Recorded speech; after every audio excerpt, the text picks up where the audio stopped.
दोस्तों, मैं हूं अख्तर और आप देख रहे हैं डेमोक्रेटिक अड्डा का खास प्रोग्राम देश की बात। आज हम दो बड़ी खबरों की बात करेंगे। बड़ी खबरें इसलिए कह रहा हूं क्योंकि जो हमारे देश का मीडिया है उसने किस तरीके से उन खबरों को पेश किया है वो मैं आपको दिखाऊंगा। आपको बता दूं, कल बीजेपी नेता शाहनवाज हुसैन ने दावा किया कि जब वो पश्चिम बंगाल विधानसभा चुनाव के लिए मंगलवार रात हावड़ा में प्रचार कर रहे थे तब उन पर पत्थर फेंके गए, और पत्थर भी कोई छोटे नहीं, बड़े बड़े, इतने बड़े पत्थर जिसे शाहनवाज हुसैन ने अपने ट्विटर हैंडल से ट्वीट कर दिया और कहा है कि ये तृणमूल कांग्रेस के गुंडे मुझे डराना चाहते हैं, बीजेपी को डराना चाहते हैं, लेकिन हम जो है डरेंगे नहीं और इन पत्थरों को कमल का फूल बना देंगे। सही बात है, कमल का फूल बना देना भी चाहिए। चुनाव चल रहे हैं पश्चिम बंगाल में तो ये सारी घटनाएं होना ही है, क्योंकि जब भी चुनाव आता है तो ये देखा गया है कि कहीं किसी पर स्याही फेंकी जाती है तो कहीं किसी पर पत्थर। लेकिन एक बात मैं कहना चाहूंगा कि अगर इतने छोटे छोटे पत्थरों को कमल बनाएंगे तो बहुत छोटा बनेगा। कल शाहनवाज हुसैन ने ट्वीट किया, तृणमूल कार्यकर्ताओं ने मुझ पर पत्थर फेंके जब मैं मुजफ्फरपुर चौक पर एक सभा को संबोधित कर रहा था। उन्होंने आगे कहा कि वो सुरक्षित हैं और बीजेपी कार्यकर्ताओं ने घटना के संबंध में पुलिस के पास एक शिकायत दर्ज कराई है। पुलिस ने इस सिलसिले में प्राथमिकी दर्ज करने की बात भी कही है। हमारे देश के मीडिया ने इसको किस तरीके से रिपोर्ट किया मैं आपको दिखाना चाहूंगा। जी न्यूज है, जी न्यूज हमारा जो है वो रिपोर्ट करता है कि बीजेपी के शाहनवाज हुसैन पर पश्चिम बंगाल में बहुत बड़ा हमला, बाल बाल बचे।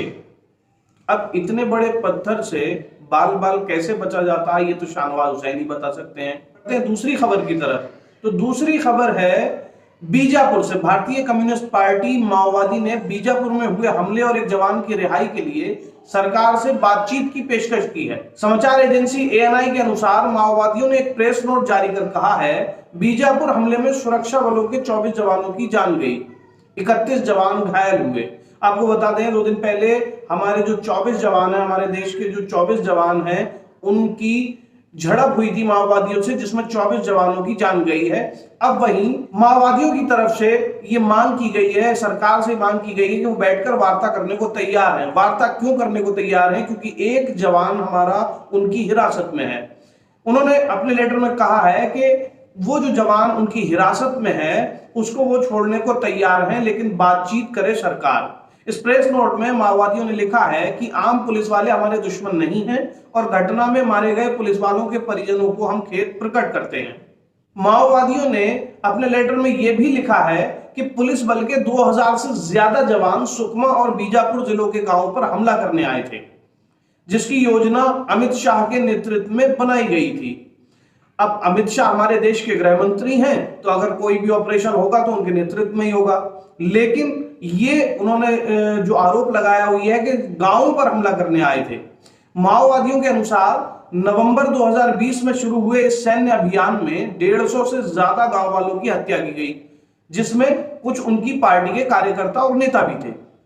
जो नोट माओवादियों ने लिखा है उसके लास्ट में माओवादियों ने लिखा है कि मोदी शाह भले ही कितने भारी हत्याकांड की योजना बना लें, हम उन सभी योजनाओं का जन युद्ध के माध्यम से मुंहतोड़ जवाब देंगे। पता नहीं हमारे देश को क्या हो गया है, जब भी चुनाव आता है, पहले पुलवामा हमला हुआ, पुलवामा हमले की आज तक जांच नहीं हो पाई है, पता नहीं चल पाया कि आखिर वो हमला किसने किया था। और अब जब 5 राज्यों में चुनाव है तो यहाँ बीजापुर में हमारे 24 जवान शहीद हो गए। ये हमले आखिर कब रुकेंगे? कब हमारे जो जवान हैं उनके परिवार वाले राहत की सांस ले सकेंगे? जब वो ड्यूटी पर होंगे तो वो सुकून महसूस कर सकेंगे।